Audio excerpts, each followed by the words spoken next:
ഏതോ ഒരുത്തൻ പറയുന്നു കരുണാകരന്റെ മകളുടെ പിതൃത്വത്തിൽ സംശയമുണ്ടെന്ന് പറഞ്ഞാൽ അതിന്റെ അർത്ഥം അവൻ പറയുന്നു പൊളിറ്റിക്കൽ പിതാവും ബയോളജിക്കൽ രണ്ട് തന്തയുണ്ടോ ഒരാൾക്കില്ലല്ലോ, ഒരച്ഛനല്ലേ ഉണ്ടോ? ഇവനൊക്കെ പൊളിറ്റിക്കൽ തന്തയും ബയോളജിക്കൽ തന്തയും ഉണ്ടോ? എനിക്ക് അറിഞ്ഞാത്തോണ്ട് ചോദിക്കുക. കരുണാകരൻ സാറിന്റെ മകളുടെ പിതൃത്വത്തെ പറ്റി ചോദിക്കുമ്പോൾ അവിടെ നിന്ന് ഈ അമ്മയും ഈ മകളും വിളമ്പിക്കൊടുത്ത തിന്ന നേതാക്കന്മാരാണ് ഇപ്പോഴത്തെ കേന്ദ്രത്തിലെ വലിയ നേതാക്കൾ. ഇപ്പൊ കേരളത്തിൽ മത്സരിക്കാൻ വന്നിട്ടുണ്ട്. അയാളൊരു മറുപടി, രമേശ് ചെന്നിത്തല മാത്രമാണ് ശരിയായില്ല എന്ന് പറഞ്ഞ്. ബാക്കി നന്ദി കെട്ടവർ. നിങ്ങൾ കാണാം അവിടുത്തെ സീനം തന്നെയാണ്. അവിടെ ചെന്നിട്ട് ചേച്ചി പത്മ ചേച്ചി ഒന്ന് ലീഡറെ കാണണം. ലീഡറെ കണ്ടു കഴിഞ്ഞാൽ ഇറങ്ങിയാണ് പത്മ ചേച്ചിയുടെ കാലിൽ തൊട്ടു. ഞാനിത് കണ്ണുകൊണ്ട് കണ്ടവനാണ്. ചേച്ചി ഇത്ര മണിക്ക് ലീഡറെ കണ്ട് സീറ്റ് ചോദിച്ചാൽ കിട്ടുമെന്ന് ജോത്സ്യൻ പറഞ്ഞിട്ടുണ്ട്, എന്നെ ഒന്ന് കയറ്റി വിടണം. 6:30 മണിക്ക് ഉറങ്ങിക്കിടക്കുന്ന കെ കരുണാകരൻ മുറിയിലേക്ക് ഒരു നേതാവിനെ കയറ്റി വിട്ടു. അച്ഛാ ഇതാ ഒന്ന് നോക്കൂ എന്ന് പറഞ്ഞ് കിടക്കുന്ന ആളിന്റെ കാലിൽ തൊട്ട് എഴുതു. ആരെ? എന്നിട്ട് പാർലമെന്റ് സീറ്റ് വാങ്ങിച്ച ആളുകളുണ്ട്. ഇതൊക്കെ കണ്ടവനാണ് ഞാൻ. രാഷ്ട്രീയത്തിൽ ഒന്നും കണ്ടതല്ല, അവരുമായിട്ടുള്ളൊരു കുടുംബ ബന്ധത്തിൽ. ഞാനിപ്പോൾ അവർ BJP-യിലല്ല എവിടെ പോയി ചേർന്നാലും ഞാൻ ചേച്ചിയെന്നാ വിളിച്ചേ, ഇനിയും ചേച്ചിയെന്നേ വിളിക്കത്തുള്ളൂ. അത് വേറെ കാര്യം. നമസ്കാരം. ആത്മാഭിമാനമുള്ള കോൺഗ്രസ്സുകാരും കെ കരുണാകരനെ സ്നേഹിക്കുന്ന, കെ കരുണാകരന്റെ ആത്മാവിനെ സ്നേഹിക്കുന്ന ഒരു കോൺഗ്രസ്സുകാരനും UDF-ന് വോട്ട് ചെയ്യരുത്. ഇതെന്റെ അഭിപ്രായമല്ല. കഴിഞ്ഞ ദിവസം പത്മജ വേണുഗോപാൽ BJP-യിലേക്ക് ചേക്കേറിയതിനെ കുറിച്ച് സംസാരിക്കുമ്പോൾ ഒരു പൊതുവേദിയിൽ വെച്ച് മന്ത്രിയായ KB ഗണേഷ് കുമാർ തുറന്നടിച്ചതാണ് ഇങ്ങനെ. KB ഗണേഷ് കുമാർ പറയുന്നത് ഇങ്ങനെയാണ്: പത്മജ വേണുഗോപാലിന്റെ വീടുമായി തനിക്ക് വളരെ അടുത്ത ബന്ധമാണുള്ളത്. എനിക്ക് നേരത്തെ തന്നെ പത്മജ ചേച്ചിയെ അറിയാം. ഞാൻ പപ്പേച്ചി അല്ലെങ്കിൽ പത്മജ ചേച്ചി എന്നാണ് അവരെ ഇതുവരെയും വിളിച്ചിട്ടുള്ളത്. ഇനിയും അങ്ങനെ തന്നെയായിരിക്കും വിളിക്കാൻ സാധ്യത. പത്മജ BJP-യിൽ പോയതോടുകൂടി പത്മജ തന്തയില്ലാത്തവളാണ് എന്ന് തന്നെയാണ് കോൺഗ്രസിലെ ഒരു വിഘടൻ വിളിച്ചു പറഞ്ഞത് എന്നാണ് തന്റെ പ്രസംഗത്തിൽ KB ഗണേഷ് കുമാർ സൂചിപ്പിച്ചത്. രാഹുൽ മാങ്കൂട്ടത്തിലിന്റെ പ്രസംഗത്തെ അല്ലെങ്കിൽ രാഹുൽ മാങ്കൂട്ടത്തിലിന്റെ പ്രതികരണത്തെ ഉദ്ദേശിച്ചു തന്നെയാണ്, അങ്ങനെ ഒരു സൂചന ഉയർത്തി കാണിച്ചുകൊണ്ട് തന്നെയാണ് KB ഗണേഷ് കുമാർ ഇങ്ങനെ സംസാരിച്ചത്. പൊളിറ്റിക്കലി തന്തയില്ലാത്തവൾ എന്നാണ് പത്മജയെ രാഹുൽ മാങ്കൂട്ടത്തിൽ വിശേഷിപ്പിച്ചത്. എങ്ങനെയാണ് ഒരാൾക്ക് പൊളിറ്റിക്കലി തന്തയും ബയോളജിക്കൽ തന്തയും ഉണ്ടാകുക എന്നാണ് KB ഗണേഷ് കുമാർ ചോദിച്ചത്. ഇത്തരം ആഭാസങ്ങൾ വിളിച്ചു പറയുന്ന ആളുകളെ എങ്ങനെയാണ് കോൺഗ്രസ്സുകാർ സഹിക്കുന്നത്? കെ കരുണാകരൻ എന്ന് പറഞ്ഞാൽ കോൺഗ്രസിന്റെ സമുന്നതനായ നേതാവായിരുന്നു. കേരളം കണ്ട ഏറ്റവും നല്ല മുഖ്യമന്ത്രിമാരിൽ ഒരാൾ തന്നെയായിരുന്നു. ആ കരുണാകരന്റെ മകളെയാണ് തന്തയില്ലാത്തവൾ എന്ന് ഇപ്പോൾ ഒരു കോൺഗ്രസ്സുകാരൻ പറഞ്ഞിരിക്കുന്നത്. കരുണാകരന്റെ കാല് പിടിച്ച് കോൺഗ്രസിൽ സ്ഥാനമാനങ്ങൾ നേടിയ നേതാക്കൾ മാത്രമാണ് ഇന്ന് കോൺഗ്രസിൽ ഉള്ളത് എന്നുകൂടി KB ഗണേഷ് കുമാർ തുറന്നടിക്കുന്നു. ഇപ്പോൾ പത്മജ വേണുഗോപാൽ കോൺഗ്രസിന്റെ നെറുകേടുകൾ സഹിക്കാൻ പറ്റാതെ തന്നെയാണ് BJP-യിലേക്ക് ചേക്കേറിയത്. എന്നിട്ട് ആ പത്മജ വേണുഗോപാലിനെ തന്തയില്ലാത്തവർ എന്ന് വിളിക്കുന്ന ആളുകൾ പത്മജ വേണുഗോപാലിന്റെ തന്തയായ കെ കരുണാകരന്റെ സൗമനസ്യം കൊണ്ട് മാത്രം, ദയാദാക്ഷിണ്യം കൊണ്ട് മാത്രമാണ് ഇന്ന് കോൺഗ്രസിൽ വലിയ വലിയ സ്ഥാനങ്ങളിൽ എത്തിയിരിക്കുന്നത്. ഇവർ തന്നെയാണ് ഇപ്പോൾ കരുണാകരനെ തള്ളി പറയുന്നത് പത്മജ തന്തയില്ലാത്തവൾ എന്ന് പറയുന്നതിലൂടെ എന്നാണ് KB ഗണേഷ് കുമാർ തന്റെ പ്രസംഗത്തിലൂടെ വ്യക്തമാക്കിയത്. ഇത് CPM-നെ സംബന്ധിച്ചിടത്തോളം വലിയ തലവേദനയായി മാറിയിരിക്കുന്നു. KB ഗണേഷ് കുമാറിന്റെ ഈ പ്രസ്താവന CPM-ന്റെ പ്രചരണ പരിപാടികൾക്ക് എതിരെ ഉപയോഗിക്കുവാൻ വേണ്ടി ഇപ്പോൾ BJP-ക്കാർ KB ഗണേഷ് കുമാറിന്റെ ഈ പ്രസംഗം അവരുടെ എല്ലാ പ്രചരണ വേദികളിലും ഉപയോഗിക്കുന്നു എന്നുള്ളത് തന്നെയാണ്. CPM-മായി നേരത്തെ തന്നെ അസ്വാരസ്യത്തിലായിരുന്ന KB ഗണേഷ് കുമാർ ഇപ്പോൾ CPM-ന് ഈ തെരഞ്ഞെടുപ്പ് വേളയിൽ തലവേദനയുണ്ടാക്കി ഇത്തരത്തിൽ ഒരു പുതിയ പ്രസ്താവന കൂടി നടത്തിയിരിക്കുന്നതിന് കൃത്യമായ ഉദ്ദേശമുണ്ട്. അല്ലെങ്കിൽ KB ഗണേഷ് കുമാറിന്റെ ഈ പ്രസ്താവനയിൽ ഒരു സന്ദേശം അടങ്ങിയിരിക്കുന്നു എന്ന് തന്നെയാണ് രാഷ്ട്രീയ നിരീക്ഷകർ ചൂണ്ടിക്കാണിക്കുന്നത്. മുഖ്യമന്ത്രിയുമായി, മുഖ്യമന്ത്രിയുടെ മരുമകനും മന്ത്രിസഭയിൽ രണ്ടാമനുമായ മുഹമ്മദ് റിയാസുമായി KB ഗണേഷ് കുമാർ നിരന്തരം കലഹത്തിൽ തന്നെയായിരുന്നു. KB ഗണേഷ് കുമാർ രണ്ടാമത് മന്ത്രിയായി അവരോധിതനായപ്പോഴും ഈ സ്വരച്ചേർച്ചയില്ലായ്മ ഇപ്പോഴും തുടർന്നു പോയിക്കൊണ്ടിരിക്കുന്നു എന്നുള്ളത് തന്നെയാണ് എടുത്തു പറയേണ്ടത്. അടുത്ത കാലത്ത് KSRTC MD രാജിവെച്ചതുമെല്ലാം ഇതുമായി ചേർത്ത് വായിക്കപ്പെടേണ്ടത് തന്നെയാണ്. ഉദ്യോഗസ്ഥന്മാരും KB ഗണേഷ് കുമാറും തമ്മിൽ നീരസത്തിൽ തന്നെയാണ്. KB ഗണേഷ് കുമാർ മന്ത്രി എന്ന രീതിയിൽ കൈക്കൊള്ളുന്ന തീരുമാനങ്ങൾ നടപ്പാക്കുവാൻ യൂണിയൻ നേതാക്കൾ താല്പര്യം കാണിക്കുന്നില്ല, അല്ലെങ്കിൽ ഉദ്യോഗസ്ഥർ താല്പര്യം കാണിക്കുന്നില്ല. ഇതാണ് KB ഗണേഷ് കുമാറിനെ ചൊടിപ്പിച്ചത്. KSRTCയുടെ MD രാജിവെക്കാനുള്ള കാരണങ്ങളും ഇത് തന്നെയായിരുന്നു എന്നുള്ളതാണ്. കിട്ടുന്ന അവസരങ്ങളിലെല്ലാം മുഹമ്മദ് റിയാസിനെതിരെ ആഞ്ഞടിച്ചുകൊണ്ടിരുന്ന KB ഗണേഷ് കുമാർ എന്നും CPM-നെതിരെ ആഞ്ഞടിച്ചുകൊണ്ടിരുന്ന ആൾ തന്നെയായിരുന്നു. ഇതിലൂടെയെല്ലാം കൃത്യമായ ഒരു സന്ദേശമാണ് KB ഗണേഷ് കുമാർ നൽകുന്നത്.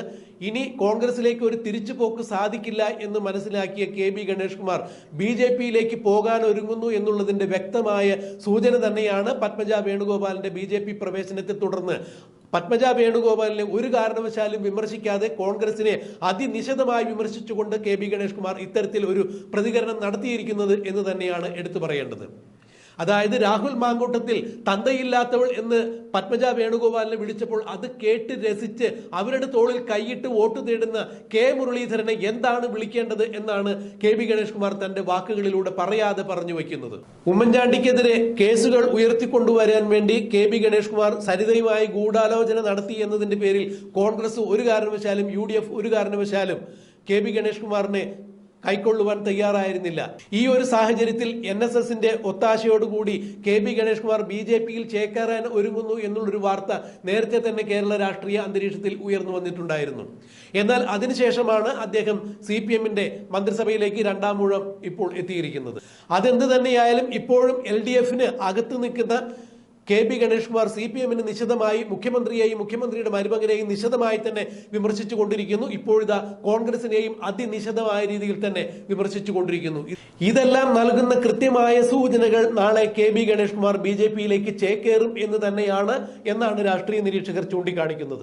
പത്മജ വേണുഗോപാൽ BJPയിൽ ചേക്കേറിയതിനെ കുറിച്ച് യാതൊരു തരത്തിലും മോശമായി പ്രതികരിക്കാൻ കെ.ബി. ഗണേഷ് കുമാർ തയ്യാറായില്ല എന്നുള്ളത് എടുത്തു പറയേണ്ട വസ്തുത തന്നെയാണ്. എന്നാൽ കെ കരുണാകരനെ വിമർശിച്ചതിലൂടെ രാഹുൽ മാങ്കൂട്ടത്തിനെയും അതുപോലെ കോൺഗ്രസിന്റെ സമുന്നത നേതാവായ KC വേണുഗോപാലിനെയും നിശിതമായി വിമർശിക്കുവാൻ കൂടി കെ.ബി. ഗണേഷ് കുമാർ തന്റെ ഈ പ്രസംഗത്തിൽ ഇടം കണ്ടെത്തുകയുണ്ടായി. കണ്ണൂരിൽ നിന്ന് മത്സരിച്ചാൽ യാതൊരു തരത്തിലും രക്ഷയില്ല എന്ന് മനസ്സിലാക്കിയ കെ കരുണാകരൻ തന്നെയാണ് KC വേണുഗോപാലിനെ ആലപ്പുഴയിൽ മത്സരിപ്പിച്ചതും നേതാവാക്കിയതും എന്നുകൂടി കെ.ബി. ഗണേഷ് കുമാർ എടുത്തു പറയുന്നു. എന്നാൽ ഈ KC വേണുഗോപാൽ ഉൾപ്പെടെയുള്ള ആളുകളാണ് ഇപ്പോൾ പത്മജ വേണുഗോപാൽ BJPയിലേക്ക് എത്തുന്നതിന് വേണ്ടി കരുക്കൾ നീക്കിയത്. എന്നാൽ ഈ വേണുഗോപാൽ തന്നെയാണ് പത്മജ വേണുഗോപാൽ ഇപ്പോൾ BJPയിലേക്ക് ചേക്കേറുവാനുള്ള സാഹചര്യം ഉണ്ടാക്കിയിരിക്കുന്നത്. ഒരു കാരണവശാലും കോൺഗ്രസിൽ പത്മജയ്ക്ക് അർഹിക്കുന്ന സ്ഥാനമാനങ്ങൾ നൽകാതിരിക്കുവാൻ വേണ്ടി KC വേണുഗോപാൽ അടക്കമുള്ള ആളുകൾ ശ്രമിച്ചു എന്ന് തന്നെയാണ് കെ.ബി. ഗണേഷ് കുമാർ തന്റെ വരികളിലൂടെ വാക്കുകളിലൂടെ പറയാതെ പറഞ്ഞു വച്ചിരിക്കുന്നത്. എന്തായാലും പത്മജ വേണുഗോപാൽ BJPയിൽ ചേക്കേറിയതിനെ തുടർന്ന് KC വേണുഗോപാലിനെയും രാഹുൽ മാങ്കൂട്ടത്തിനെയും ഉയർന്ന കോൺഗ്രസ് നേതാക്കളെ എല്ലാവരെയും തന്നെ അതിനിശിതമായി വിമർശിച്ചുകൊണ്ട് കെ.ബി. ഗണേഷ് കുമാർ പ്രസംഗിച്ച ഈ വീഡിയോ ക്ലിപ്പ് തങ്ങളുടെ രാഷ്ട്രീയ പ്രചരണത്തിന് വേണ്ടി BJP ഉപയോഗിക്കുന്നു. പത്മജ വേണുഗോപാൽ തന്റെ FB പേജിൽ കെ.ബി. ഗണേഷ് കുമാറിന്റെ ഈ പ്രസംഗം ഷെയർ ചെയ്തിരിക്കുന്നു എന്നുള്ളതും എടുത്തു പറയേണ്ടത് തന്നെയാണ്. കെ കരുണാകരന്റെ വീടുമായി തങ്ങൾക്ക് അഭേദ്യമായ ബന്ധമുണ്ട് എന്ന് വരുത്തി തീർക്കുവാൻ വേണ്ടി ചില നേതാക്കൾ തങ്ങളുടെ കുപ്പായത്തിനുള്ളിൽ ഏത്തപ്പഴം ഒഴിപ്പിച്ചുകൊണ്ട് കരുണാകരന്റെ വീട്ടിലേക്ക് കയറുകയും അവിടെ നിന്ന് ഇറങ്ങി വരുമ്പോൾ ആരും കാണാതെ രഹസ്യമായി ഈ ഏത്തപ്പഴം പുറത്തെടുത്ത് അത് വിഴുങ്ങുന്നതായി ഭാവിച്ചുകൊണ്ട് പുറത്തേക്ക് വരികയുണ്ടായിരുന്നു. പലപ്പോഴും ഇത് താൻ നേരിട്ട് കണ്ടിട്ടുള്ളതാണ് എന്ന് കെ.ബി. ഗണേഷ് കുമാർ പറയുന്നു. അതായത് കരുണാകരന്റെ അടുക്കളയിൽ വരെ കയറിയിറങ്ങുവാൻ തങ്ങൾക്ക് സ്വാതന്ത്ര്യമുണ്ട് എന്ന് പുറത്തു നിൽക്കുന്ന DGPയും ചീഫ് സെക്രട്ടറിയും അടക്കമുള്ള ആളുകളെ ധരിപ്പിക്കുവാൻ വേണ്ടിയാണ് ഇവർ ഇത്തരം പൊറോട്ട് നാടകങ്ങൾ നടത്തിയിരുന്നത് എന്നുകൂടിയാണ് KC വേണുഗോപാൽ അടക്കമുള്ള കോൺഗ്രസ് നേതാക്കളെ അതിനിശിതമായി വലിച്ചു കീറി പൊളിച്ചടുക്കി വിമർശിച്ചുകൊണ്ട് കെ.ബി. ഗണേഷ് കുമാർ പ്രസംഗിച്ചത്. എന്തായാലും കെ.ബി. ഗണേഷ് കുമാറിന്റെ ഈ പ്രസംഗം BJPയുടെ പ്രചരണ ആയുധമായി മാറുന്നു.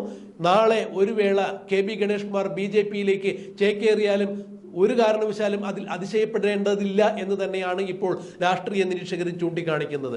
എന്തായാലും കെ.ബി. ഗണേഷ് കുമാർ നാളെ CPMമായി തെറ്റിപ്പിരിഞ്ഞ് BJPയിലേക്ക് ചേക്കേറുമോ എന്നുള്ളതെല്ലാം കണ്ടറിയേണ്ടത് തന്നെയാണ്. കെ.ബി. ഗണേഷ് കുമാറിന്റെ പ്രസംഗം എന്തായാലും തൃശ്ശൂരിൽ സുരേഷ് ഗോപിക്ക് അനുകൂലമായി മാറും. കെ മുരളീധരന്റെ വോട്ടുകൾ കുറയുവാൻ ഇത് ഇടയാകും എന്നുള്ള അർത്ഥത്തിൽ തന്നെ ഇപ്പോൾ BJP കെ.ബി. ഗണേഷ് കുമാറിന്റെ പ്രസംഗം വലിയ തോതിൽ പ്രചരണ ആയുധമായി ഉപയോഗിക്കുന്നു. എന്തായാലും കെ.ബി. ഗണേഷ് കുമാറിന്റെ പ്രസംഗം BJPക്ക് അനുകൂലമായി മാറുന്നു എന്ന് തന്നെയാണ് ഇതിലൂടെ മനസ്സിലാക്കാൻ കഴിയുന്നത്. ആരവിടെ പോയാൽ നമുക്കെന്ത്, നമ്മളെ കൂട്ടത്തിൽ നിന്ന് ആരും പോകുന്നില്ല. കോൺഗ്രസിൽ ഇങ്ങനെ രാവിലെ ആളുകൾ ഇങ്ങനെ പോയിക്കൊണ്ടിരിക്കുകയാണ്. ഇനി ആരും പോകാൻ ബാക്കിയില്ല. ഞാനിപ്പോൾ അവർ BJPയിലല്ല എവിടെ പോയി ചേർന്നാലും ഞാൻ ചേച്ചിയെന്നാ വിളിച്ചേ, ഇനിയും ചേച്ചിയെന്നേ വിളിക്കത്തുള്ളൂ. അത് വേറെ കാര്യം. ആരാണ് കോൺഗ്രസ്സുകാർ? നന്ദി കെട്ടവരാണ്. വോട്ട് ചെയ്ത ജനങ്ങളോട് നന്ദി കെട്ടവരാണ്. വളർത്തിക്കൊണ്ടുവന്ന കയ്യിൽ പാമ്പിനെ പോലെ കടിക്കുന്നവരാണ്. ഏതോ ഒരുത്തൻ പറയുന്നു കരുണാകരന്റെ മകളുടെ പിതൃത്വത്തിൽ സംശയമുണ്ടെന്ന് പറഞ്ഞാൽ അതിന്റെ അർത്ഥം അവൻ പറയുന്നു പൊളിറ്റിക്കൽ പിതാവും ബയോളജിക്കൽ രണ്ട് തന്തയുണ്ടോ ഒരാൾക്കില്ലല്ലോ, ഒരച്ഛനല്ലേ ഉള്ളൂ. ഇവനൊക്കെ പൊളിറ്റിക്കൽ തന്തയും ബയോളജിക്കൽ തന്തയും ഉണ്ടോ? ഞാനൊന്ന് ചോദിക്കട്ടെ, പത്മജ അവസാനത്തെയാൾ കോൺഗ്രസിന്റെ എല്ലാ മുഖ്യമന്ത്രിമാരും വടക്കേ ഇന്ത്യയിലെ എല്ലാ പഴയ മുഖ്യമന്ത്രിമാരും BJPയിൽ ചേർന്നുകൊണ്ടേയിരിക്കുന്നു. ഇവിടെ മുഖ്യമന്ത്രിമാർക്കും ചേരാൻ സൗകര്യമില്ലാത്തത് കൊണ്ട് ഇനി ഒരു അംഗത്തിന് ബാല്യമില്ലാത്ത ആന്റണി സാർ മാത്രമാണ് ജീവിച്ചിരിക്കുന്നത്.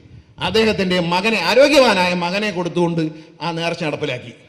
നമ്മൾ ഈ നല്ല ആടിനെ നോക്കി പള്ളിയിൽ നേർച്ച കൊടുക്കും, അല്ലാതെ മുണ്ടി ആടിനെ കൊണ്ട് ആരെങ്കിലും പള്ളിയിൽ നേർച്ച കൊടുക്കും. അതുകൊണ്ട് ചെറുപ്പക്കാരനായ മകനെ AK ആന്റണി അങ്ങ് നൽകിക്കൊണ്ട് ഒരു നേർച്ച കൊടുത്തു.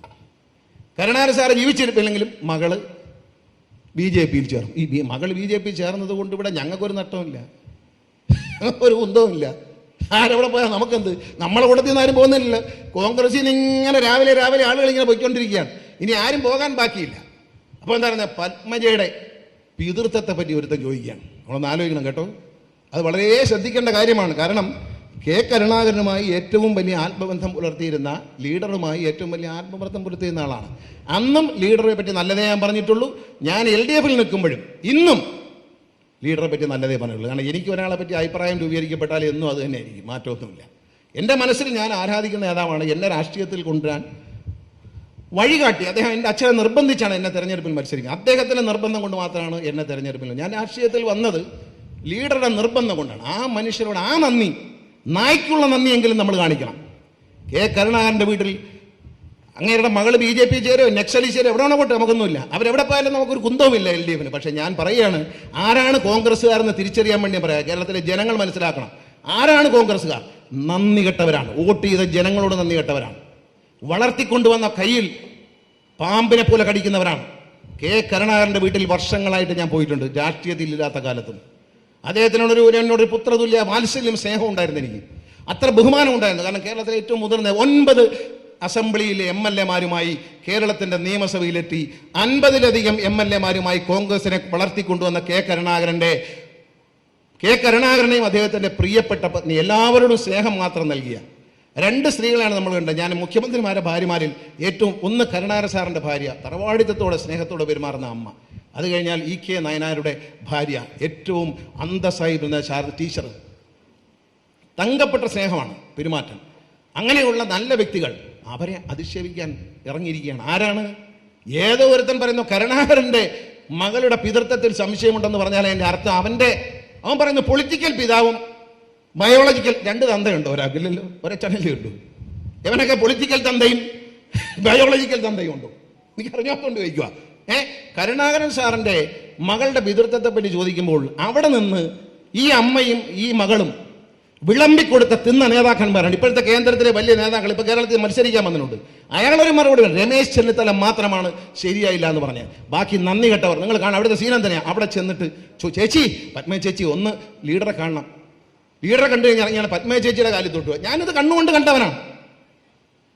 ചേച്ചി ഇത്ര മണിക്ക് ലീഡറെ കണ്ട് സീറ്റ് ചോദിച്ചാൽ കിട്ടുമെന്ന് ജോത്സ്യൻ പറഞ്ഞിട്ടുണ്ട്, എന്നെ ഒന്ന് കയറ്റി വിടണം.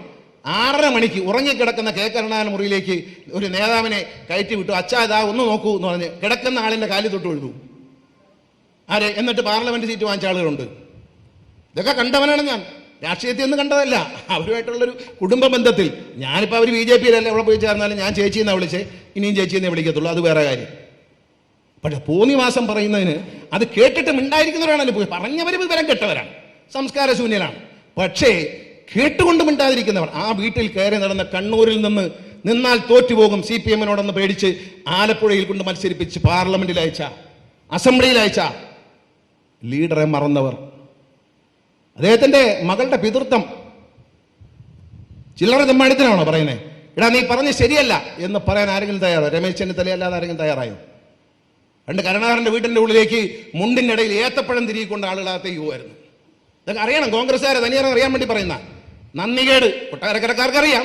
പക്ഷെ വേറെ ആൾക്കാർ കൊട്ടാരക്കരയിലെ കാര്യത്തിലേക്ക് വരാം. ഏത്തപ്പഴം തിരികിയിട്ട് മാധ്യമങ്ങൾ മനസ്സിലാണ് അകത്തേക്ക് കയറിപ്പോവും. എന്നിട്ട് അകത്ത് പോയിട്ട് തിരിച്ച് പുറത്ത് ഓഫീസർമാരും, മുഖ്യമന്ത്രിയാ ഭയങ്കര പ്രൗഢിയാ, പോലീസും എല്ലാം നിൽക്കുകയാണ്. ഇങ്ങനെ ഉദ്യോഗസ്ഥന്മാരും ചീഫ് സെക്രട്ടറിയൊക്കെ വിളി നിൽക്കുക. അപ്പൊ അകത്തുനിന്ന് ഈ ഏത്തപ്പഴം ആരും കാണാതെ പുറത്തെടുക്കും. എന്നിട്ട് തൊലിച്ചേച്ച് ഇതിങ്ങനെ തിന്നുകൊണ്ട് അകത്തുനിന്ന് ഇറങ്ങുക. അതായത് അകത്ത് ചെന്ന് അടുക്കളയിൽ നിന്ന് ഫ്രൂട്ട്സും ഏത്തപ്പഴമൊക്കെ എടുത്തുള്ള സ്വാതന്ത്ര്യം ഇദ്ദേഹത്തിനുണ്ട് എന്ന് പുറത്ത് നിൽക്കുന്ന ചീഫ് സെക്രട്ടറിയും DGPയും അടക്കമുള്ളവർ ധരിക്കണം. എന്നിട്ട് അവരെ കണ്ട് കാര്യം ഈ പറട്ട പരിപാടിയൊക്കെ കാണിച്ച ആളുകൾ